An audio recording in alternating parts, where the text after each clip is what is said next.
Google just shipped a model that almost everyone covered the wrong way. And if you are already running anything through Gemini 3.6 Flash, the next 12 minutes change how much you actually get out of it. As of this week, 3.6 Flash has been live for several days, and the coverage so far has mostly been benchmarks, launch recaps, and comparison charts.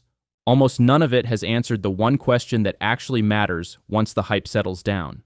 What should you, specifically, be doing differently right now? So I went through the official model materials Google published directly, the independent benchmark numbers where they exist, and the actual behavior differences between this model and the one it replaced, and built this video around one simple idea. The upgrade is real, but most people watching this are not using the part of it that is genuinely new.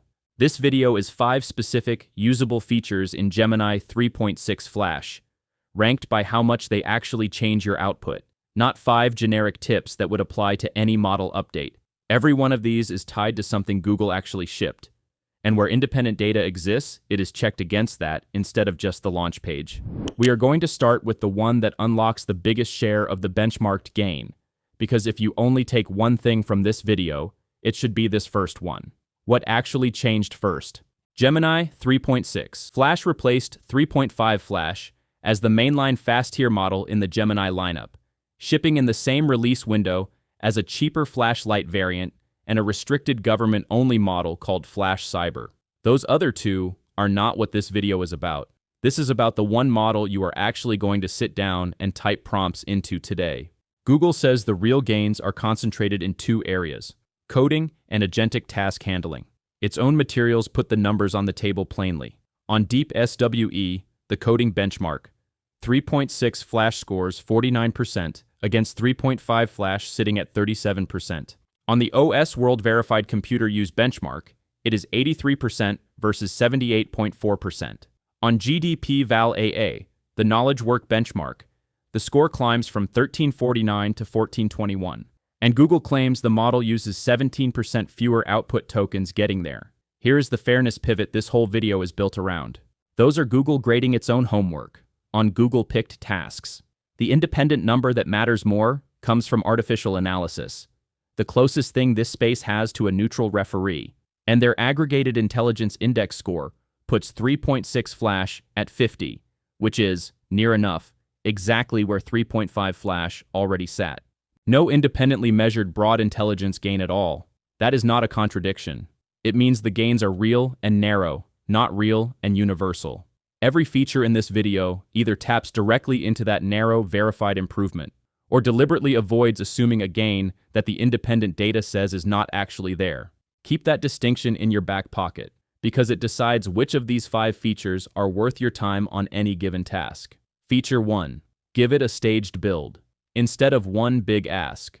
The single biggest gain, both in Google-owned benchmark and in early hands-on impressions, is agentic task handling, meaning the model is genuinely better at working through a job in structured stages rather than answering one flat question. Almost nobody watching this is prompting for that. Here's the habit most people are still running.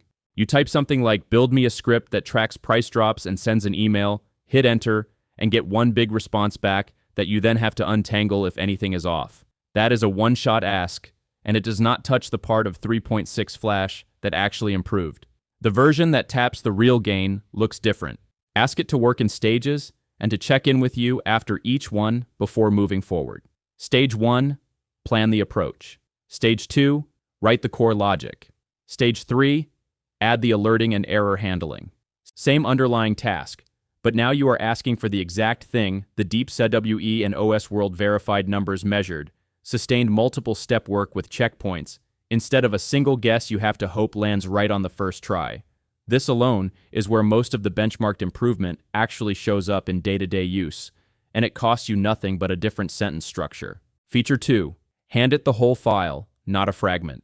The second feature follows directly from the first. 3.6 Flash was measured on tasks involving real, connected context, not isolated snippets, and the model performs closest to its benchmarked ceiling when you actually give it that context instead of a fragment. Picture the vague version of a debugging request.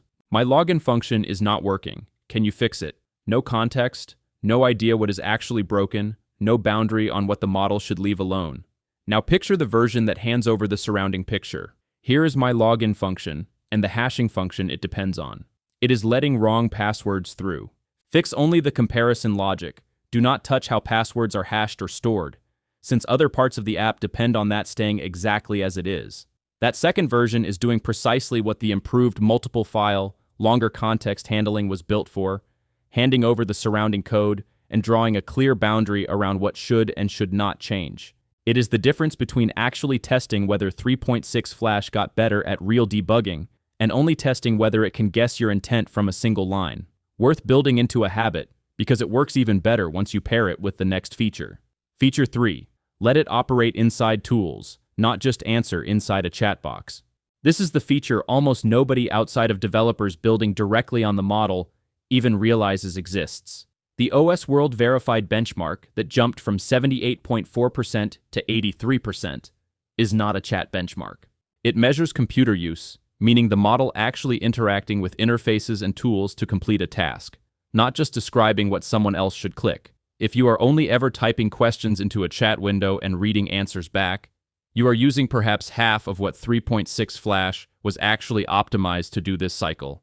For anyone building agents, automations, or tool integrations, that computer use gain is the one worth testing first, because it is the most concretely benchmarked improvement in the entire release, verified independently through Google-published methodology, even if artificial analysis has not broken it out as its own separate public score yet.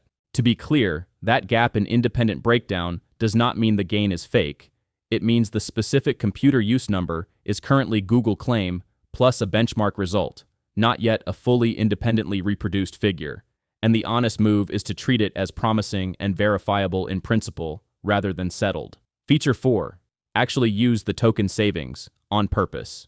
Feature 4 is the one that shows up on an invoice instead of a leaderboard. Google says 3.6 Flash needs 17% fewer output tokens to reach the same result, and the pricing shifted to reflect part of that. Input pricing held flat at $1.50 per million tokens. Output pricing dropped from $9 to $7.50 per million tokens. A real cut, but an output only one. Here is the part almost nobody is doing anything with. If your workload is running thousands of calls a day, that token efficiency is not just a nice footnote. It is a lever you can pull on purpose. Structuring prompts to ask for tighter, more targeted output instead of long free-form responses compounds directly with the token savings Google already built in. If your workload leans input heavy rather than output heavy, do the math before assuming the sticker price moved much for you specifically, because the cut is concentrated on one side of the ledger, not both. This is the most boring feature on this list, and the one with the most direct dollar impact if you are running anything at real volume. Feature 5. Know where it did not get smarter, and do not fight that. The last feature is really a discipline, and it is the one that keeps the other 4 from backfiring. The Artificial Analysis Intelligence Index came back flat, 50 against 50, meaning general. Everyday reasoning did not move. If you wrap a simple request, like summarize this article in 3 sentences in the same multiple stage, checkpoint heavy structure from feature 1, you are not unlocking a hidden gain, you are just slowing yourself down for nothing. The benchmarked improvements are concentrated specifically in coding, agentic multiple step work, and computer use. Outside of that lane, 3.6 Flash is behaving like 3.5 Flash with a new name attached. Matching your effort to the task, structured prompting for the narrow jobs that actually improved, plain and simple prompting for everything else, is the one feature on this list that costs you nothing to adopt and immediately stops you from wasting time solving a problem that the independent data says was never actually fixed. What nobody is putting in the thumbnail. Let us be straight about the limits here. Because every one of these 5 features rests on claims at different stages of verification. The coding and computer use benchmark gains are Google-owned numbers, run on Google-owned suite, and while early hands-on impressions from people who got access first are consistent with them, an independent task-by-task breakdown from a neutral evaluator does not exist yet as of this week. The token efficiency figure is also Google reported, not independently audited. So treat your own real-world savings as something to measure yourself, rather than assume matches the headline number exactly. The one number that has been independently checked, the Artificial Analysis Intelligence Index landing flat at 50, is also the number most launch coverage skipped entirely, because a flat score does not make for a dramatic thumbnail. And because 3.6 Flash shipped in the same window as Flash Lite and the restricted Flash Cyber model, it is easy for details to blur across all three in wider coverage this week. Keep them separate. The features in this video apply specifically to 3.6 Flash, not the other two. The verdict. So technically, yes. The gains Google is claiming in coding, agentic task handling, and computer use are specific, narrow, and backed by real published benchmark numbers. And the 5 features in this video are built directly around actually capturing them, instead of leaving them on the table. Strategically, the honest read is more careful. 3.6 Flash closed a real, narrow capability gap in exactly the areas Google targeted. It did not close a general intelligence gap, because independently, there is not one that moved. The model got sharper at specific jobs. It did not get smarter overall. Treat it like a specialist tool that just got a genuine upgrade in its specialty, not an across-the-board smarter assistant. And these 5 features will actually show up in your output instead of quietly sitting unused while you keep prompting it the old way. If you want the next piece of this, the next video is putting 3.6 Flash agentic claims through an actual sustained, multiple-day production workload, not a single benchmark run, to see whether the gains from Feature 1 and Feature 3 hold up once the checkpoints and the tool use pile up over real time instead of a clean demo. Subscribe so you do not miss that one. And drop a comment telling me which of these 5 features you are actually going to test first. Because I want to know if the token efficiency angle is the one flying under the radar for you too, or if it is the staged build habit that changes things the most.